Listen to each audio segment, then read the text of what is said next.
A national security disaster is brewing, and Biden officials are acting like sleepwalkers. Hello, I'm Steve Forbes, and this is What's Ahead, where you get the insights you need to better navigate these turbulent times.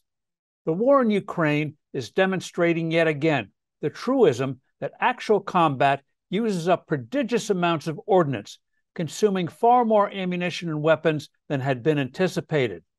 Supplying Ukraine now has the U.S. running low on certain kinds of ammunition and weapons systems, including shells for the HIMARS, that is, high mobility artillery rocket systems, which we finally began to ship several months ago.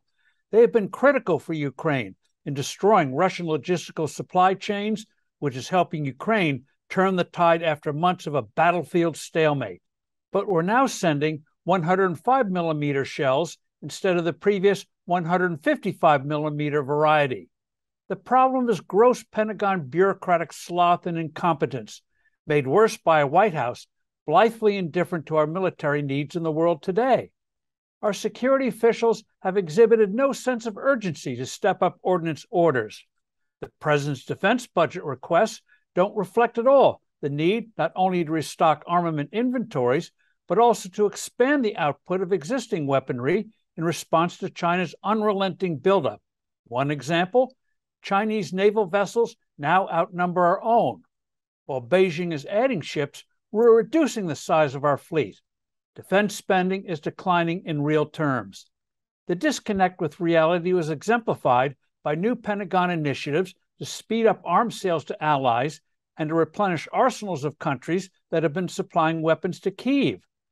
How are we supposed to do these things when our inventories of certain weapons and types of ammunition are running low and a hidebound Pentagon can't send out urgent orders for new supplies? The ordnance issue reflects a larger issue. Our system of developing and procuring weapons is a disgrace. New weapons take inexcusable amounts of time to create and bring to fruition.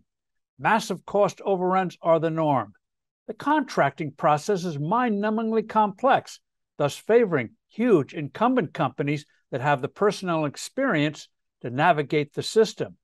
Every step in the development of a new weapon requires clearing major bureaucratic hurdles.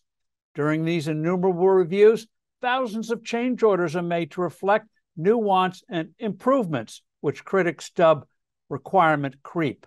Cost-plus contracts guarantee busting budgets. Pentagon bureaucrats favor winner-take-all contracts, which also makes it extremely difficult for new players to break in and provide cost-reducing competition. Breakthrough suppliers such as SpaceX and Palantir are rare, and their innovative ways often resisted. What to do? The Pentagon must order needed ordnance now with a sense of emergency and urgency. Taking 3 years to build new Javelins and Stingers is a dangerous absurdity. Substantive ideas for overhauling procurement system have been around for years. Once in a while, a few get enacted, but the core will stay stymied until a president truly makes a procurement revolution a top priority. I'm Steve Forbes. Thanks for listening. Do send in your comments and suggestions. I look forward to being with you soon again.